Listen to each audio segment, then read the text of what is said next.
But worry not, I have my old companions and new acquaintance.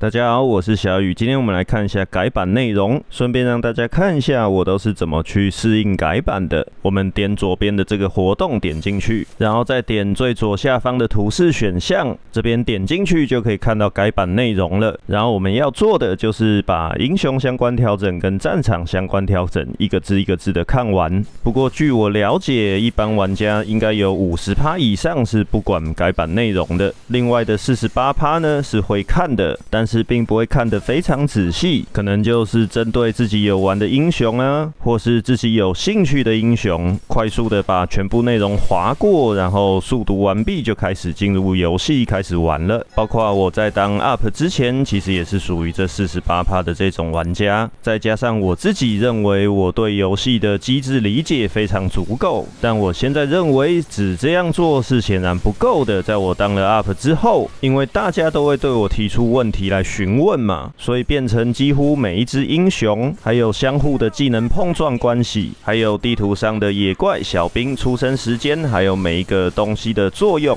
当我全部去深入理解之后，才发现自己之前有多菜啊！但是我在当 UP 之前，我也是只固定玩某几只角色而已。那我最擅长的是决、洛丽塔、马蒂尔达，还有尤朵拉跟雷拉这几只英雄，是我有花特别多时间去研究，并且打了非常多场次的英雄。另外就是凡妮，应该是所有的我的号加起来玩最多场次的英雄吧。虽然还是玩的不是很好，甚至我觉得有点烂。那像这种叫做有爱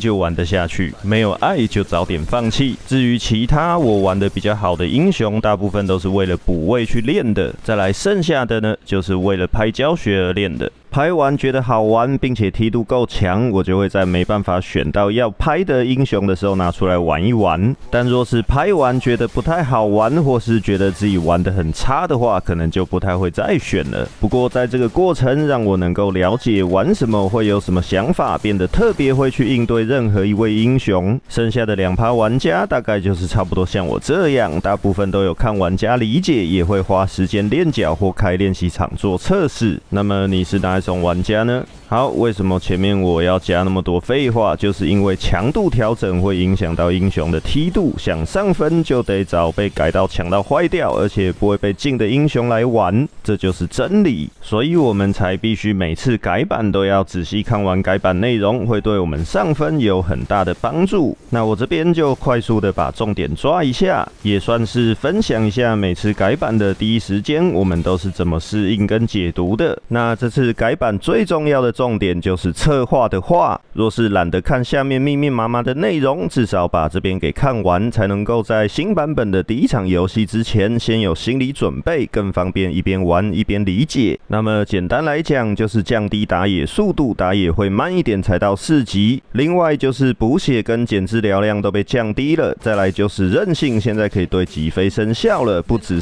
能对缓速、晕眩、禁锢等中低级控制有效而已。最重要的重点就是这3个而已，再来的东西对一般玩家来讲，其实我认为也不太需要太深入去研究啦，挑有兴趣的看看就够用了。好了，那以下就不再废话了，我们直接一口气看完，免得影片时间太长。新英雄武则天这边先随意带过，之后会出英雄教学。首先被动叠层后才有免费的技能吸血，原则上没什么用，打团大部分都是一瞬间的事情。再来还有长 CD 的被动，敌方靠近会把它弹开并获得护盾。一技能第一下打到敌方单位会发出第2下，第2下一样有打到才会第3下，第3下范围较大较远，还会把敌人往后推一点点，但这不算击退，无法打断击退效果可以打断的施法。2技能2段式施法的持续性范围伤害，会缓速敌人，让我们更方便接1技能，中间可以改变1次位置，2次主动释放的时候也都会有1次小量伤害，还会扣敌人模仿，也可以探草。大招开开启后开图，我方所有英雄加速，所有敌方英雄脚下伸出一个圈圈，延迟后才爆炸，炸到会晕一下子。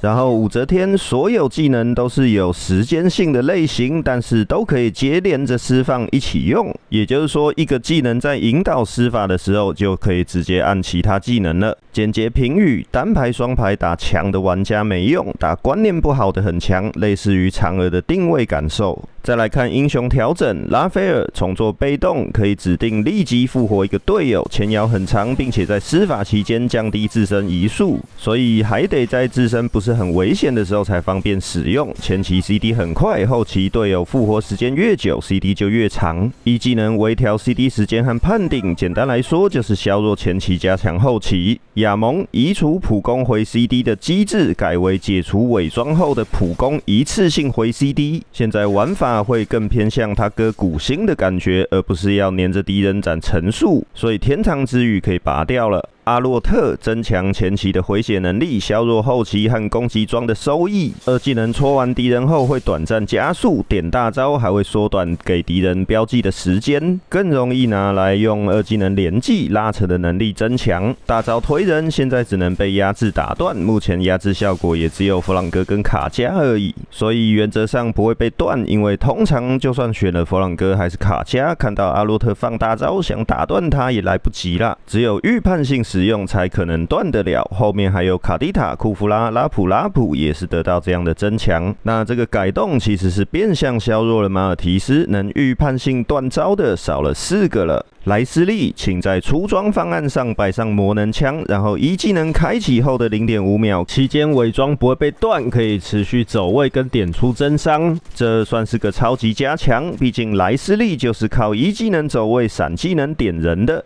沙夏一技能不缓速了，变成强化普攻就可以他妈缓速。看了点普攻距离，所以就是增强有大招时的沙夏，没有削弱没大招时的沙夏。因为强化普攻还可以缓速嘞。现在想克制沙夏，只能靠刺客抓，或是选手长的射手把沙夏打成低能儿。然后有稍微修改了大招时的智能施法判定，所以通常来说，我们以后可以点下来放大招加21连技夹人就可以了。布鲁诺增强叠层速度，打人更痛更无脑了，前期不要跟他站撸。纽特稍微增强后期的伤害，前期基本无感。莉莉亚二技能 CD 调整为固定，大力加强前期，看起来以后期有削弱，但是现在又不用叠满层数就可以返回 CD， 所以其实完全没消。再来基础伤害提高，降低叠层收益，一样看起来有效，但莉莉亚本来就不是靠高魔攻在打爆发的，所以基本就是加强。卡蒂塔再次被改良了一些操作手感，玩法不变，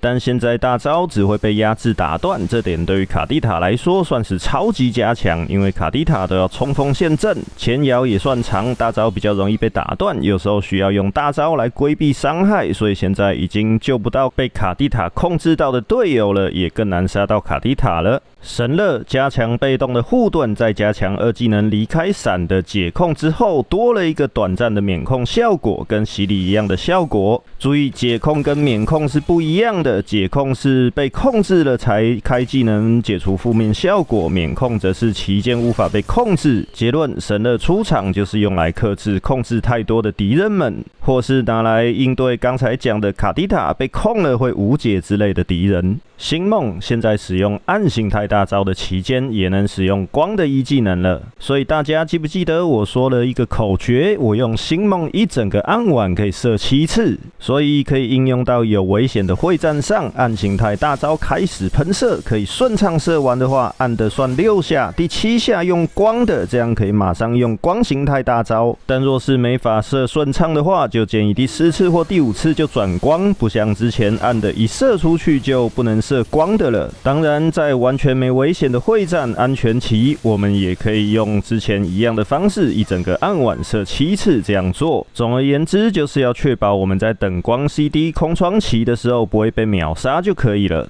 奥黛塔施法手感优化，降低法力消耗，这其实算是很大的加强，因为奥黛塔必须要持续发技能才能纯被动，打人才会痛。那现在这样的话，可以比较不用常常回城补魔了。当然还是要看你是玩什么流派的，有没有出毁魔装备，秒人的速度变更快了。顺便再提醒大家一下，奥黛塔秒人是靠纯3层被动的弹跳伤害，和单一招式没有太大关系。罗杰降低前后摇，代表普攻和出招更快。大招在降低前期的冷却时间，大大加强前期，让这只尾刀狗更容易滚雪球。现在如果被狼人打野拿到前期优势，很有可能会很无解。哈卡特增加1技能，恐惧到人会获得视野，并且2技能智能施法的判定会自动瞄准被恐惧到的敌人，而不是旁边距离较远残血的敌人了。所以以后2技能点一下就好了，别瞄了。然后大招简单来说就是去除前摇，再来砍基本属性的意思就是削弱我们拿去打游走位的强度。游戏策划看到大家都是拿哈卡特打游走，感到很生气。兰斯洛特缩短1技能不会进入 CD， 等待印记消失的时间。现在我们可以做到同一只野怪也能叠伤害的被动了。古星加强前期和刷野速度，大招的2段位移加长了。其实以前我们古星本来就没那么短的好吗？不太能够理解为什么很多加强还是削弱不能微调，一次都要调那么多呢？诺兰这个英雄自从大招解控被拔掉之后，我就觉得这是一个废物英雄，没半点特色，只能调数据，变成了个纯数值怪物，伤害高就强，伤害低就弱。飞龙雨中加快了被动吸血的速度和大招时血量增加，变成飞龙和掉下来还是龙人形态的时候都有加。现在比较不会开个大变个龙去前面飞一圈自己就残血了。大招加血我觉得非常合理，但加强吸血速度现在让黑龙变得太强了。麦西塔尔被拔掉高攻击系数，调整为基础伤害高但攻击系数低，变成坦克类型的系数。伤害装备收益几乎没了，攻速的收益还是有，但现在玩攻击型中后期伤害会比之前低很多。但玩坦型的话算是被加强，因为2技能 CD 变短了，也就是说官方更希望我们麦西塔尔是拿来当坦克，而不是用2技能来秒人，就是控制变多，伤害降低，但控制多到有点恶心。2技能 CD 还是从开启就开始算了，出点减 CD 装的话，几乎就是0 CD 了。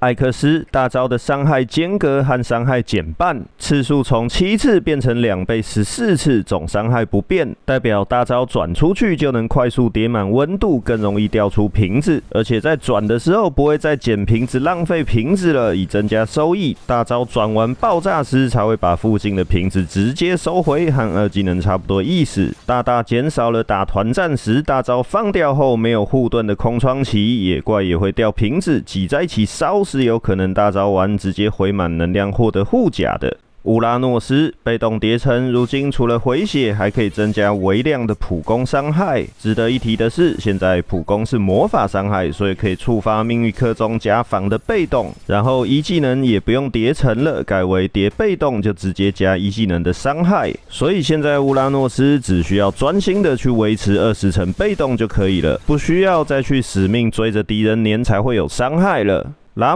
普加强大招的1技能，现在只能被压制打断；大招的2技能，现在减伤效果更好。迪斯拉微调 CD 和伤害，对吗？这样微调不是很棒吗？一次调太多，有时候真的挺傻眼的。帕奎特微调 CD， 这个对玩秒人系的帕奎特玩家会感受到很大的加强。露比被动的技能吸血系数增加，但削弱了点防御，应该是为了无尽对决的8%技能吸血被改掉，不再适合露比而调整的。但不就因此可以多出一件其他的防装了吗？算是加强了中后期的生存能力。奥德斯降低1技能法力消耗，给我们放心锤小兵叠层。艾斯美拉达降低大招的 CD 时间，原则上不太会有感觉。连除了第一下强化普攻的击退效果，这其实我觉得这样更好，比较不会害队友打歪，也不会害队友要多追几步，就是不能打断一些可以用击退打断的施法了，例如西尔维亚的2技能，其他消点伤害我觉得合理，伤害之前太高了，距离消点也合理，应该还会再被砍，毕竟本为常客。卢卡斯，我觉得削得很棒啊，因为这英雄本来就不是设计来打野的，削了战役恢复速度，让自然恢复要在游戏2分出头，乌龟升了之后才能开大招。一技能削点伤害，体感是没什么影响；二技能削弱前期的 CD 时间，这些削弱不会让卢卡斯失去他的风采，我觉得削得还不错啊。没讲到的就是我觉得不是很重要，太强了就是欠砍。哈亚笨手现在叠被动，一技能一次来回只能叠2层，而不是3发飞镖就3层，来回就叠满了，太容易了。一样也是太强了，欠砍。所以现在变成远距离的话，二技能影子若是没撞到敌人，还要多砍2下才能叠满被动。但其实这个对原本就是哈亚的玩家没有太大影响，因为影子撞到敌人有1层，飞到敌人身上也有1层，加上一技能就4层了。主要是削弱近身没加影子的时候，要再多2下普攻，比较难叠成。吉米削弱大招的 CD 时间和射程没什么好说的，影响也不是很大。赛琳娜削弱大招，点升级大招不再降 CD 时间了，那点大招干嘛嘞？升级主1-2有大别点1-2吧，加那点伤害连买皮肤都有加8了啊。升级大招虽然还有加变身时的移速，但我感觉也没太大需求，只有1下子而已。看个人吧。凡妮降低1-3技能的能量消耗，增加2技能拉神能量消耗，意思就是削弱跑图拉神的次数，削弱喜欢拉一堆神的花俏玩法的玩家。所以现在更注重能够更省能量的拉神方式。顺便介绍下我凡妮视频没介绍的出场方法跟拉到乌龟的方法，这样可以比较省能量。现在是能4条出场就4条出场，6条出场可能就没能量了，剩不到一半了。那还打什么打呢？逐星削弱战术价值，以后2技能探草只有打到英雄才会获得视野，之前是打到整片草都会亮起来。也就是说，现在可能打到1个英雄，但里面是5个人，一冲进去想要秒他，结果他妈是5个这样啊！洛伊大招传送现在会提醒敌人了，跟强生开车一样，在小地图会亮出自己的小头像，暴露自身视野给敌人。但是聊天选项那边没有和强生一样有快捷键可以点来提醒队友。但若是没有洛伊大招落点视野的话，我们还是看不到他的大招的。放在外面的话，当然还是看得到，这点是没有变化的。所以现在升级大招更有意义了，传得比较远的话，敌人也不好猜是要传在哪里。薯片传送增加1秒前摇，其实不会很久。然后这边大家注意看小地图，现在敌人在小地图会短暂显示出传之前跟传之后的小图像，而且对话框有选项可以点来提醒队友，是一个非常大的削弱。只是说在激战中还是很容易漏掉没看到，但薯片是强在5排，5排的话通常也比较会开语音，5个人看到的几率会比1个人看到的几率大非常多。然后语音通知薯片就废掉了，但我还是想说，没语音的话，薯片还是完全没办法应对，根本来不及看到。我觉得之前就刚刚好了，他妈的无聊改革太强。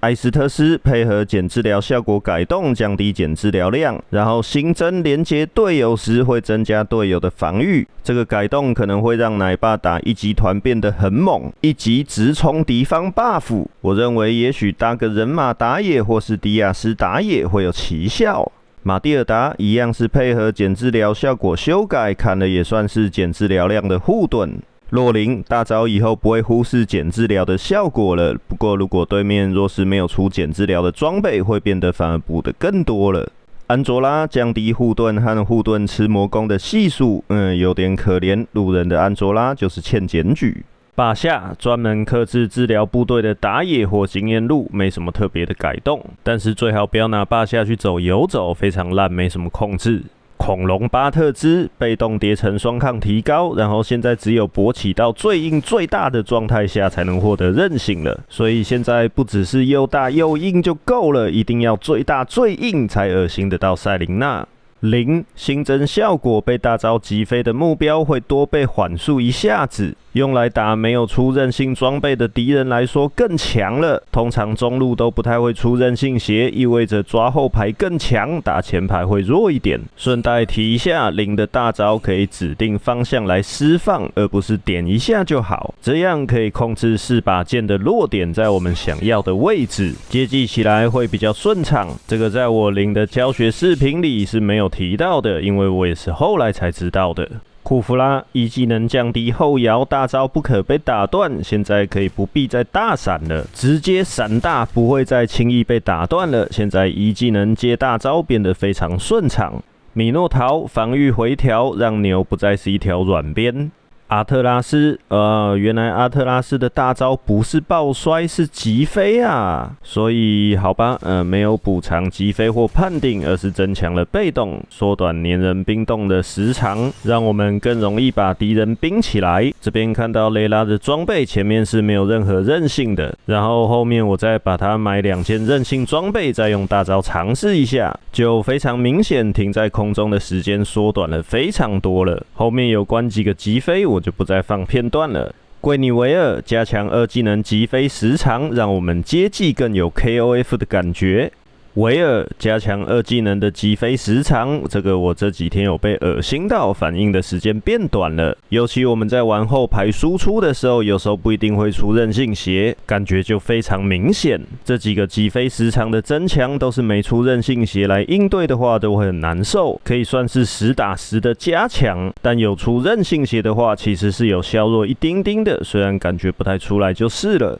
半杖削弱打野速度，虽然说用我之前介绍的开场刷野方法是没有受到太大的影响，不过打野是整体速度被削弱，所以现在是1分30秒可以4级。经过实测，现在只要有带魔族克星的所有打野英雄都可以单独1人刷野，然后在这个时间升到4级，提早打完也没办法达到4级，一样要等到1分30秒，所以半杖确实是被削弱了，因为半杖之前是可以比其他打野早大概10秒左右先达到4级的，现在半杖这个男人已经不行了。再来的4个英雄弗雷亚、阿尔法、大铁罐还有尤利恩，都是为了平衡，让每个可能会去打野的英雄调整为只要带魔族克星就可以单人刷野，在1分30秒的时候刷到4级，而不是太早就刷完野。不过现在即使太早刷完，也要等到1分30秒的时间才会升到4级。关于这点，我认为以后中路跟游走应该是不需要再帮打野开 buff 了，因为现在这样就算打得比较快也没有任何意义了，因为不管怎么样都要等到1分30秒打野才会4级嘛。所以我认为中路跟游走开场的事情，现在应该是要转变为帮打野看视野，而不是帮忙给伤害加快打野的速度了。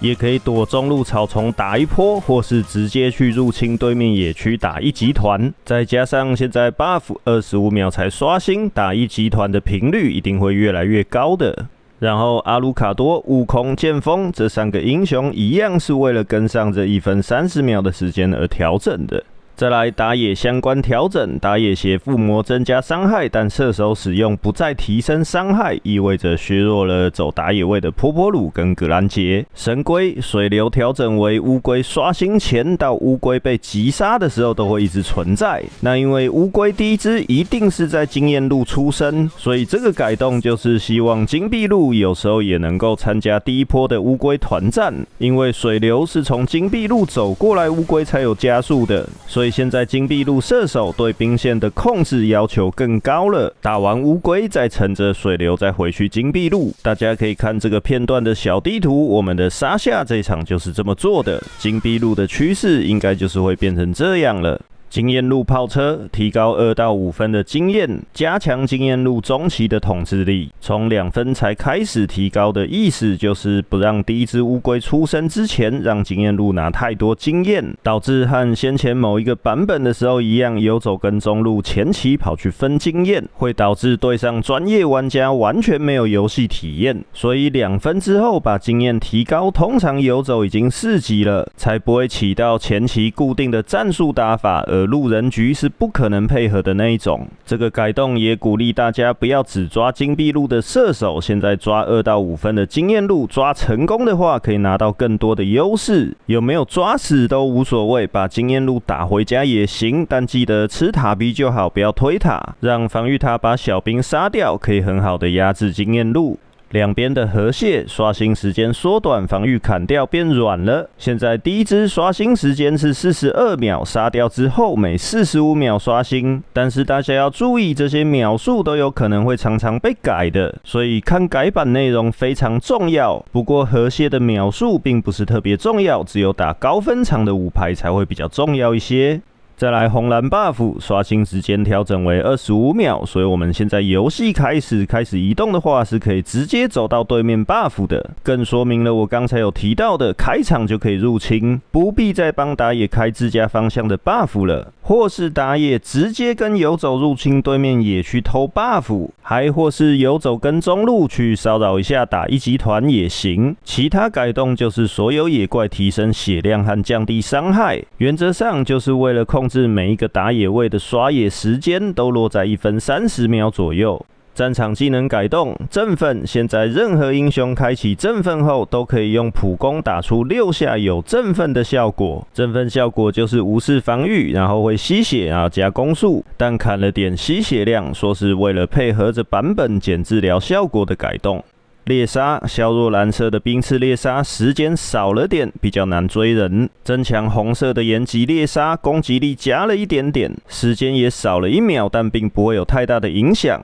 因为通常带延吉猎杀的都只是需要那1-2秒的爆发伤害而已。增强紫色猎杀，提高伤害，而且持续时间变短，等于能在更短的时间内造成比之前还更高的伤害。吸的血量反而没有因为配合减治疗而减少，这是唯一一个加强回血效果的技能，主要还是因为打野对跑速的要求比较多，蓝色猎杀还是大部分英雄的选择，所以加强一下紫猎杀，看带的人会不会多一点这样。治愈之拳降低治疗效果，一样是配合版本调整。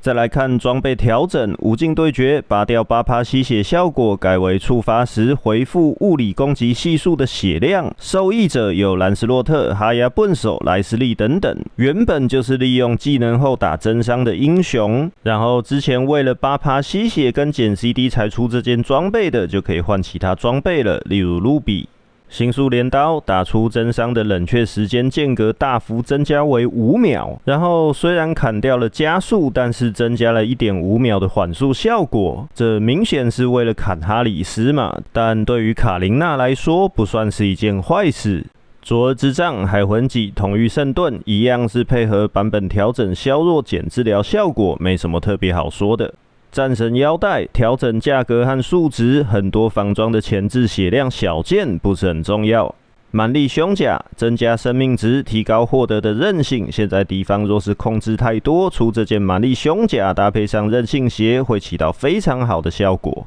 女王之翼提高血量，降低攻击力，不太会有太大感觉。诅咒头盔调整合成路径，也不会有什么影响。曙光铠甲新增效果，血量低于 30% 时，4秒内回复 20% 的最大生命值的血量。应该是终于可以真正拿来抵挡秒人系英雄的伤害了吧？不太清楚，这个还没有测试到，还没遇到敌人选剑锋来秒我，然后我又出这件装备来反制的时刻。之前对面有剑锋，我出这件装备还是一样常常被秒，了不起就是他大招下来再砍我一下还是被秒，但剑锋大招有延迟性，现在不知道活得下来了没，应该是活下来的几率出这件装备会高一点吧。守护者之盔变贵了，但这又没什么人在出，就算要出也是在后期，所以贵点根本没什么影响。雷霆腰带大量防装的装备，还可以一直叠一直提高，消点合理啊，就是消到8档了，可怜呐。韧性鞋配合版本调整，降低一点点效果，就是变相希望能够增加蛮力胸甲的使用率。神速鞋新增回血效果，大概就是爽到乌拉诺斯跟娜塔莉亚吧。石头人格瑞克目前也受益，但他似乎快被改了。游走痛击鞋大幅增加触发几率，这个注意，所谓控制最低级的缓速也算。游走眷顾血，额外治疗 CD 变长，削弱了全部能补血给护盾的游走位。所以基于以上这2点，我会推荐拉斐尔带痛击，因为缓速也能触发痛击，补血的效益现在低于痛击效益了。只是对于比较弱或是不熟悉的路人，眷顾还是比较更好用一点。不朽也就是春哥复活甲，提高了点生命上限，没什么差别。岩石药剂，黄色贵死人，后期无聊买的加强药，现在改为增加生命跟伤害减免，更适合坦克类型在后期使用了。赤金魔陨削弱前期给的护盾值，禁魔之刃也就是赤金魔陨的小剑，一样削弱前期给的护盾值，所以现在前期出这件装备已经起不太到自保的作用了。徽技调整，加强战士徽技，提高技能吸血跟防御，因为太少人用了，大家都带刺客徽技比较多，影响比较大的有路比，还有拉普，还有一个是凡尼。武器大师提高了点伤害加成，射手位跟会出绝望刀锋或神圣晶石的英雄带的意愿会更高一些，而不是都只愿意带神秘商店或是孤立无援。鲜红盛宴上限层数提高至12层，也就是说技能吸血叠满会变成 6%， 从 4% 变成 6%， 再加上原本基础的 6%， 加起来就变成叠满有 12%， 一样是加强对线位的技能型战士。其他受益的还有基克洛普斯，想玩吸血打法的也都可以尝试，例如奥黛塔，还有新英雄武则天。另外星梦也受益，因为它的被动会把技能吸血转化成一半的魔法穿透值，等于加了6点穿透。电光石火削弱触发频率，简单来说就是太多人用了，官方希望提高弱点洞悉跟杀戮盛宴的使用率。致命削弱爆伤，直接砍半，有点可怜。第一是为了削弱弗雷亚，但削在射手徽技上面；第二是为了莱斯利的改动而削的，布鲁诺是最大的受害者。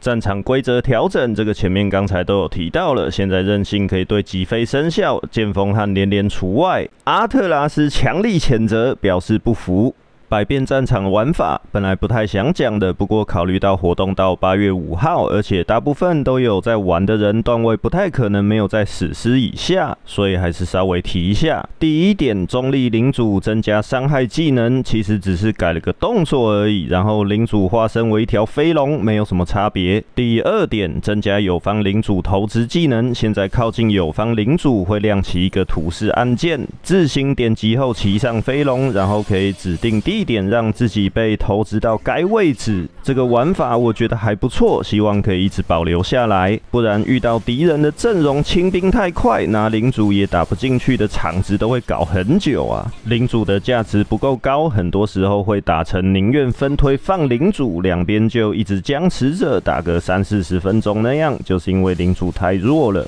第三点，石甲延寿，也就是我习惯称呼的河道花，击杀者获得移速加成跟额外法力回复，还会再获得一个被动，会对附近敌人发出一条侦察线到他头上，直接把敌人看光光。这个玩法会让逆风的一方比较难翻盘，我觉得不是很好。第四点，经验路河蟹加强，击杀者生命值提高，血量低的时候还会获得一个护盾。第五点，金币路河蟹加强，击杀者提高伤害、攻速还有移速，并且打敌方英雄还会造成缓速。2只河蟹变成了个小 buff， 战略重要性提高了，我觉得还不错。第6点，双方一直没有抢领主的话，领主会自行换路，这点我打到现在还没有发生过，不予置评。再来战场相关其他，只有第4点重要。当玩家释放持续性生效技能时，在角色协调的上方有个白条倒数，意味着之前我们都只能开语音，先说好谁先控谁之类的。现在这样的话，可以透过这个提示来配合队友，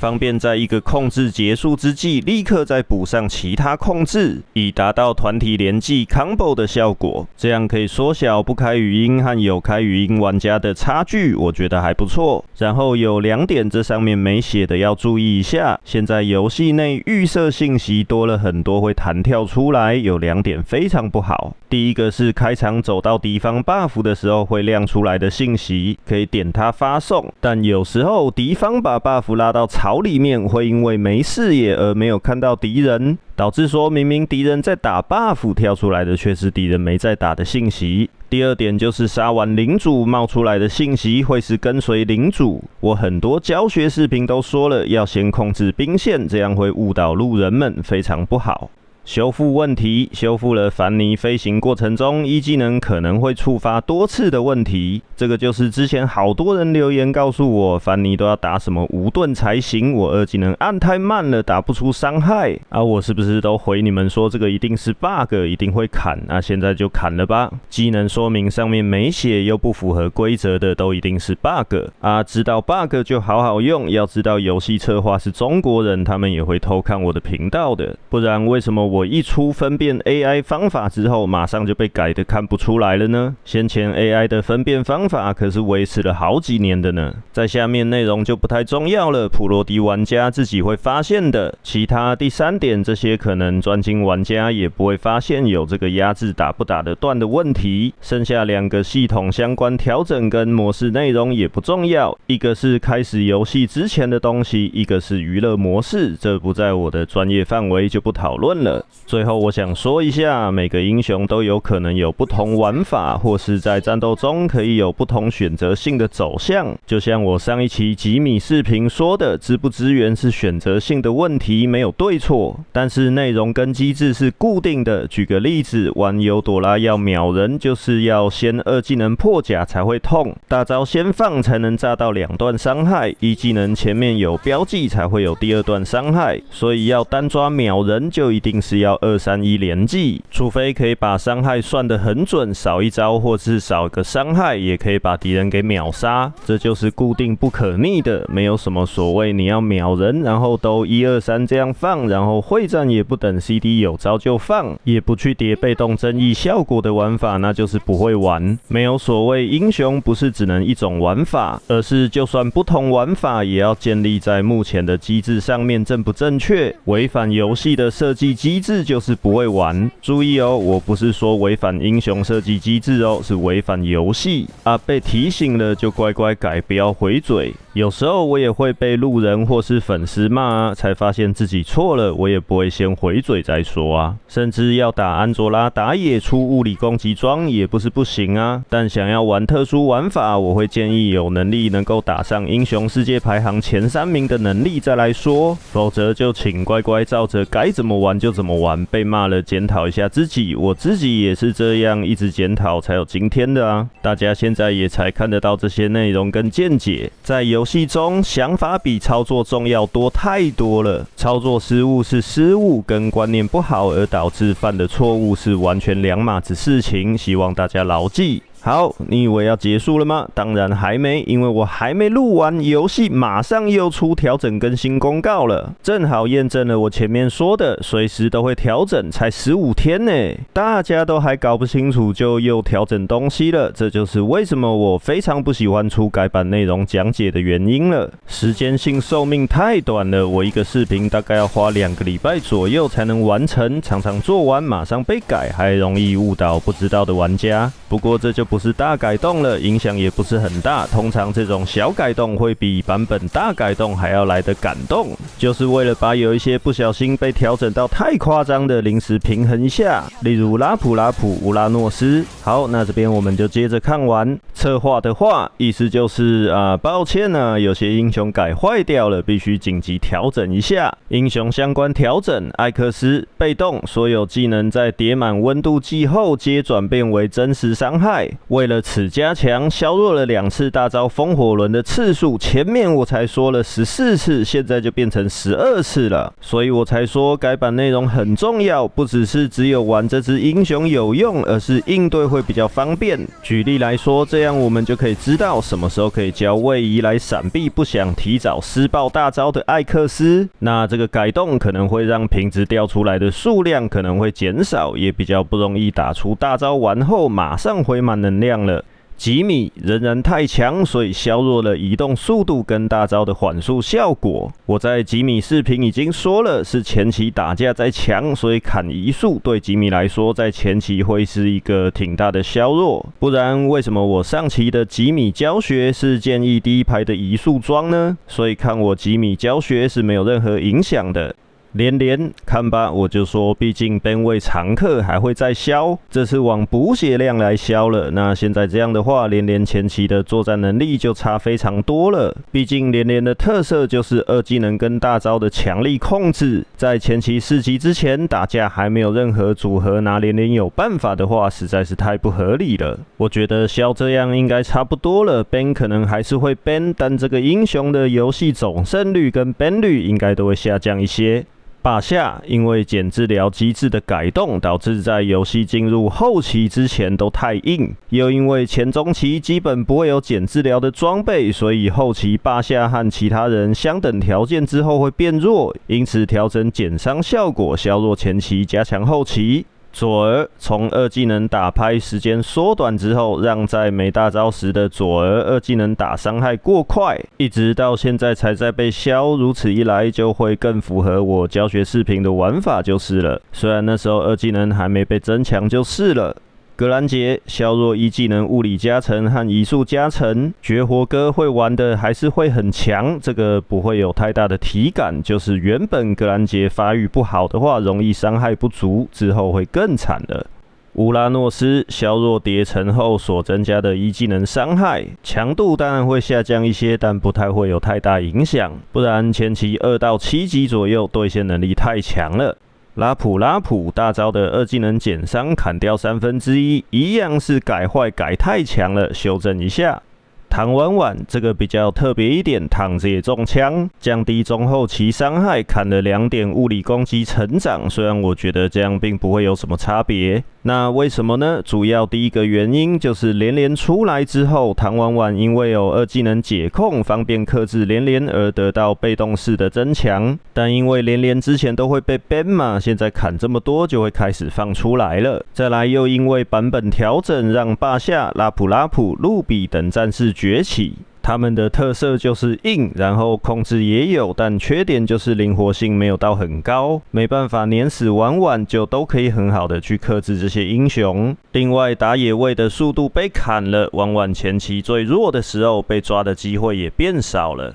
再来就是婉非常好打金币路的强势英雄，例如莫斯卡夫前期完全不怕他盯墙，还有哈里斯黏不住婉，大招开了，婉点普攻离开就没事了。而且婉还不用出鞋子，因为攻速才是婉真正的跑速，攻速越快跑得越快，后期可以快到连乌拉诺斯都跑不赢唐婉。基于上述原因，婉得到了爆炸式的被动增强。那我有看了看，现在被砍之后还是强的夸张啊，估计还会再被砍。我觉得可能到时候还会再削个被动增伤吧。那这边我最后是拿了我一个朋友叫 Harry 坂田的直播主的画面来用，他兑现到这个狗婉啊。其实这个婉不是很厉害，就是受益到我刚才说的那些内容。唐婉也不用出鞋子，代表会比其他射手更快出到攻击大装，前期也没人抓，导致发育太快，中期开始就天下无敌了。可以注意一下这些片段的小地图，连凡尼跟乌拉诺斯都逃离不出婉的手掌心啊！